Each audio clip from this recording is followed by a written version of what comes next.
Welcome back, viewers. Last time we spoke, it was of the hauntings at Bawdsley Abbey. I briefly mentioned the legend of the Black Dog of Arden. Let's delve into another tale of haunted Mercia. Some legends sliver through history like shadows, never written but whispered.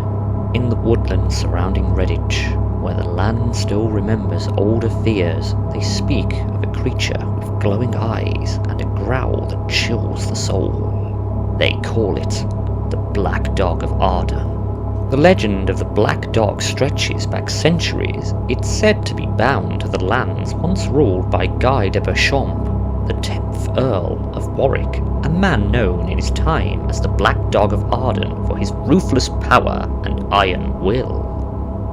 He was one of the principal opponents of King Edward II, forming a bitter rivalry with Piers Gaveston, the 1st Earl of Cornwall, one of King Edward II's favourite nobles. And yes, Edward II, the son of the cruel tyrant king Edward Longshanks. Piers Gaveston met his end finally when Guy De Beauchamp abducted him, and together with Thomas II, Earl of Lancaster, had him executed. Guy De Beauchamp was able to be pardoned despite how Edward II wanted to proceed. It just goes to show you how cunning he really was. But what does Guy De Beauchamp have to do with Bawdsley Abbey, you ask? When he died in 1315, he was laid to rest in the abbey. Guy de Beauchamp had donated a significant portion of books to the library of the abbey, hence why he was buried there, not to mention his family connections. But this is where it gets interesting. Some say his spirit did not rest, instead it took the form of a great black hound, a guardian, or a curse over the land he once commanded.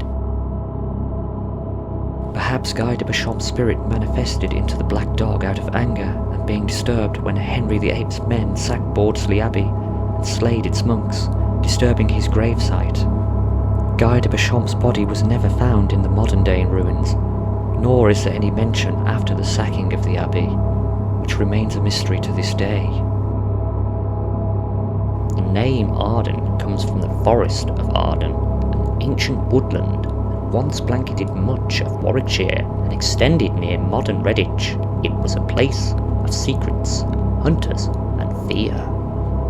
In British folklore, dogs are no ordinary animals. They are omens seen on crossroads, churchyards, and battlefields. Some believe they guard the dead, others that they hunt the living. Here in Redditch, the Black Dog is said to prowl near the ruins of Bawdsley Abbey, along old woodland paths and in the mist-laden fields at night. Witnesses speak of a huge hound with fiery eyes, its body solid as its shadow, its breath visible in the cold. It appears without sound and disappears just as fast. One story tells of a traveller who, walking home through the old woods at midnight, heard footsteps behind him. When he turned, nothing. The footsteps grew louder. Then a low growl from the trees. A pair of red eyes stared from the dark. And just as quickly as it appeared, the beast melted back into the night. For generations, locals have passed down whispered encounters. A mill worker in the 1800s who saw a black hound standing by the abbey ruins, staring silently before vanishing into the mist. A driver in the 1970s who swore a large dog ran across the road near Redditch, yet there was no tracks, no sound, no sign of it after. And more recently, a late-night walker who felt a warm breath at his heel and found nothing there. Legends claim that seeing the black dog is a warning, not the creature itself, but of what may follow. In some places, the black dog is said to protect sacred grounds. In others, it is an omen of death. But here, in the shadow of the Forest of Arden and the ruins of Bawdsley Abbey, its purpose remains a mystery. Guardian or hunter, many will tell you the black dog is just a story. But when the night grows still and the mist creeps over the fields, perhaps it walks again. Would you follow the sound of the growl, or would you run?